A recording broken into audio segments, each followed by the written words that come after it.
Bismillahirrahmanirrahim. Assalamualaikum warahmatullahi wabarakatuh. Alhamdulillahirabbil alamin.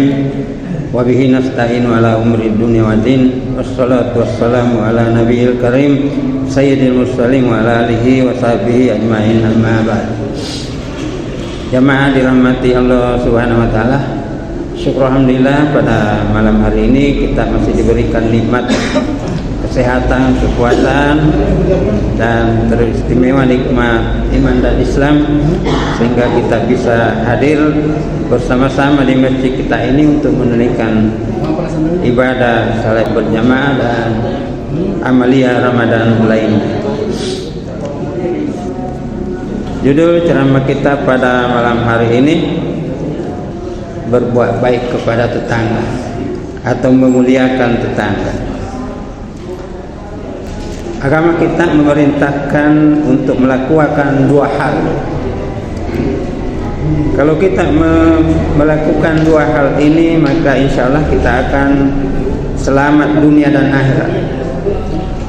Yang pertama yang diperintahkan oleh agama kita adalah memperbaiki hubungan kita kepada Allah, kepada Tuhan kita, Tuhan yang Maha Esa dan Maha Kuasa, atau biasa kita sebut dengan hablum minallah.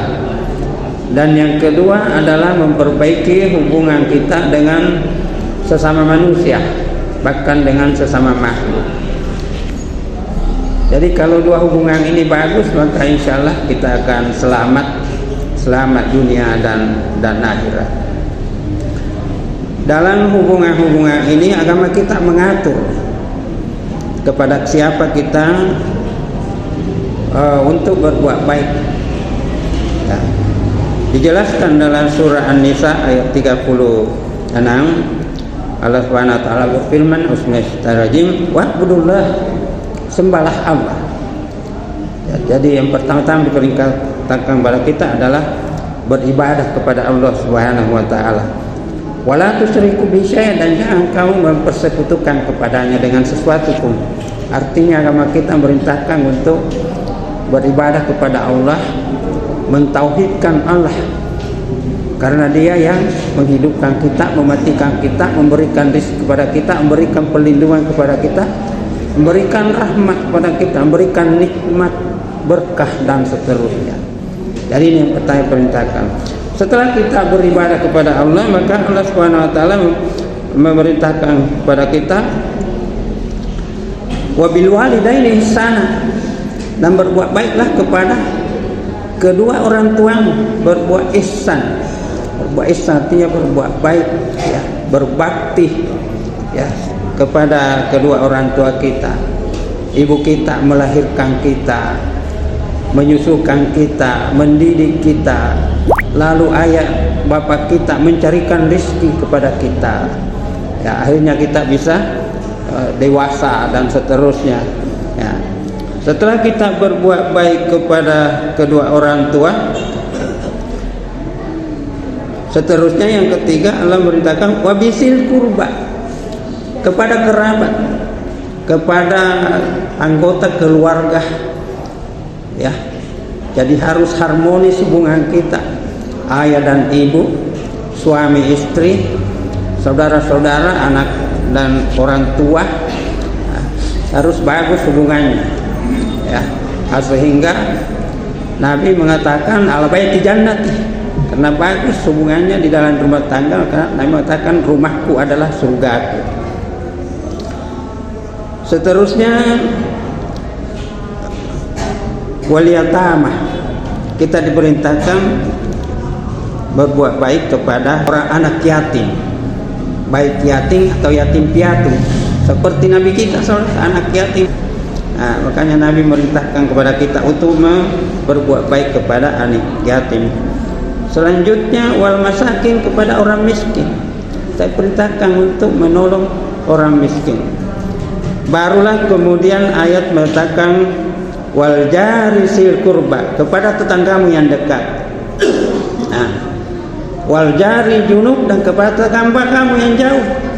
Jadi kita diperintahkan berbuat baik kepada tetangga, baik yang dekat maupun yang jauh. tetangga yang dekat menurut para penafsiran para ulama adalah kalau diukur dengan rumah tangga ya 40 rumah di depan, di belakang, di samping ya.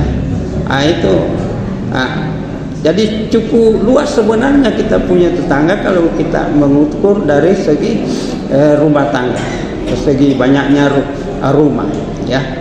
Jadi nanti di luar daripada itu baru tetangga yang jauh. Tapi sebenarnya sarannya sama kita untuk memperbaiki hubungan dengan tetangga. Kadang-kadang bertetangga kita tapi kita tidak kenal, Pak. Apalagi di zaman modern sekarang ini. Ini tetangga kadang-kadang. Padahal kalau kita mengalami sesuatu, ditimpa musibah, tetangga kita yang terlebih dahulu ya. Kalau kita meninggal, tetangga kita yang datang untuk melayak kita ya, untuk menguburkan kita, tetangga ya.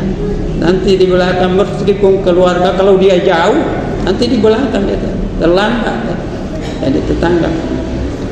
Oleh sebab itu mari kita senantiasa untuk selalu memperbaiki hubungan kita dengan tetangga ya, dan perlu disertai dengan kesabaran sebenarnya menghadap, karena kadang-kadang tetangga kita ada yang ya mungkin kita tidak mengharapkan, tapi kita seperti Nabi SAW ya, ketika pergi ke masjid itu ada tetangganya yang jahat, yang jahil istilahnya ya, senantiasa membuang kotoran di jalanan Nabi menuju ke masjid ya, sampai suatu saat tetangga itu tidak membuang kotoran lagi di jalanannya Nabi. Nabi bertanya, mencari kenapa ini tidak ada lagi membuang kotoran di jalanan.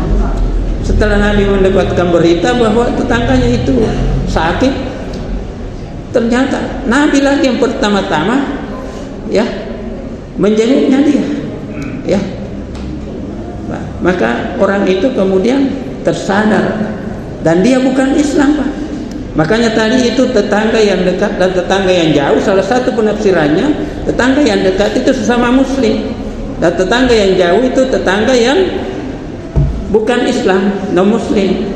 Jadi kepada tetangga pun yang bukan Islam kita diperintahkan untuk berbuat baik dan tetap mendapatkan pahala, Pak. Jadi bukan saja kita mendapatkan pahala kepada sesama muslim, tapi berbuat baik kepada sesama manusia yang bukan Islam tetap mendapatkan pahala ya, di sisi Allah Subhanahu wa taala. Bahkan di dalam perintah itu, di dalam membagi kurban, tetangga yang non muslim juga berhak untuk diberikan ya. Bahkan tetangga juga yang bukan saja orang miskin tapi yang kaya itu berhak juga untuk diberikan daging kurban.